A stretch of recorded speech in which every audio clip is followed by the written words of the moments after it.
So that comes with the point I started with, like verbal instructions can be very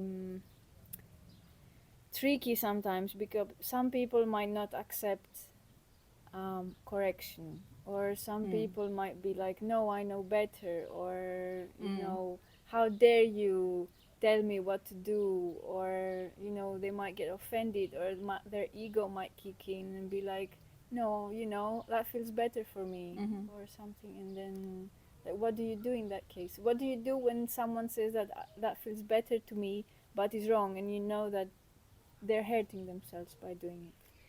Well, if they if it's about they actually hurting themselves, if it's that risky thing. For example, I have a knee problem, Hmm. and some postures, I might be able to bend my knee a lot, but it hurt. Like, in the end of the day, it hurts my knee. Hmm. And like, if you correct me, I'm gonna be like, okay, but it feels better. Hmm.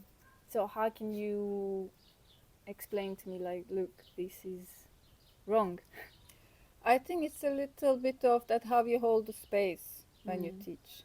So if the student trusts you, um, and most of the time they do actually, and you're teaching and then you correcting, yes, they maybe don't change, don't take your advice at first, but if you repeat, or what I do usually to go back to go close to the student and tell them, You might. quietly that this is better for you.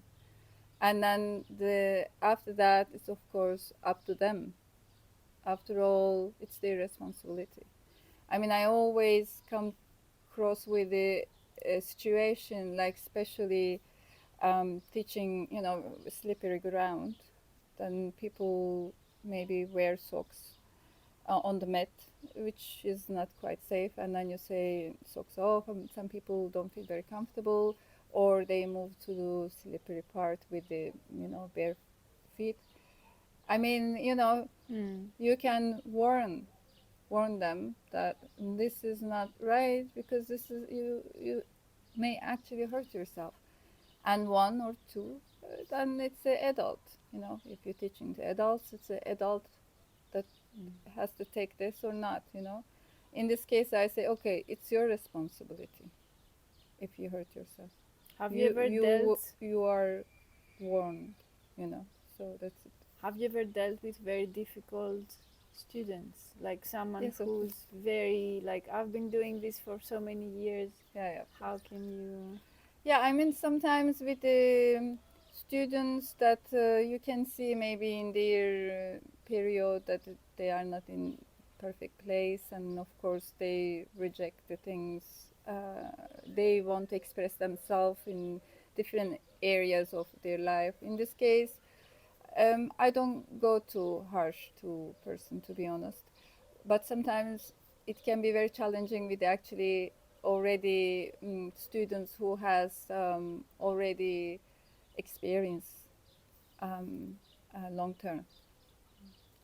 So basically when the person has long term experience in yoga practice, then what you say they may not take it because they basically practiced it maybe different way for a long Mm. time, but maybe alignment is not right, or maybe in this particular posture something needs to be changed, and they don't accept that.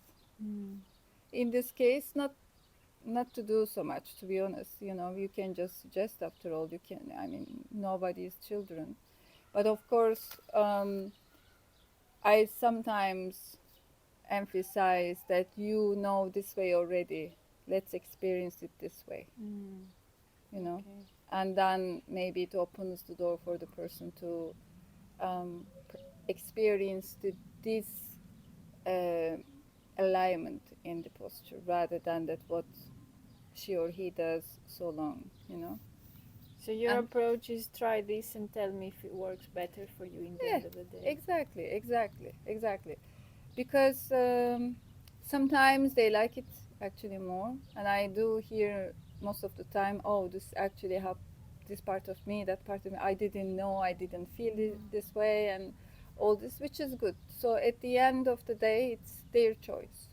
You can suggest and you can advise and you can guide, but everybody takes what they want to take. There is no force. I sometimes can be very harsh in a very critical postures, or when very critical, actions that the student tries to take. In this case, I can actually be so, So you need to straight. protect the rest of the group from. It's usually in the group one person, and then, you do the warning and everything, but if it still continues, you say, just don't. It's like, and I remember that I actually shouted the person, but it's just like risk high. There was one gentleman student was trying to climb the wall in the practice. Advanced practice, we were, kind of on the wall practicing. On the wall. On the wall, yeah. He was completely out of control, no alignment, no nothing, just throwing himself, like. And at the end, I had to shout, I had to shout. Well, he didn't stop, but that was it for me, like I had to do this because it was very risky. I was very worried that he's gonna hurt himself, but anyway, thankfully nothing happened. That's the thing. Some people get very like agitated, very like, let's do this, let's. Yeah. So it's difficult to pin them down and be like, okay, now sit here, because some people have also ADHD or difficulty focusing, and you have to deal with all these. Of course.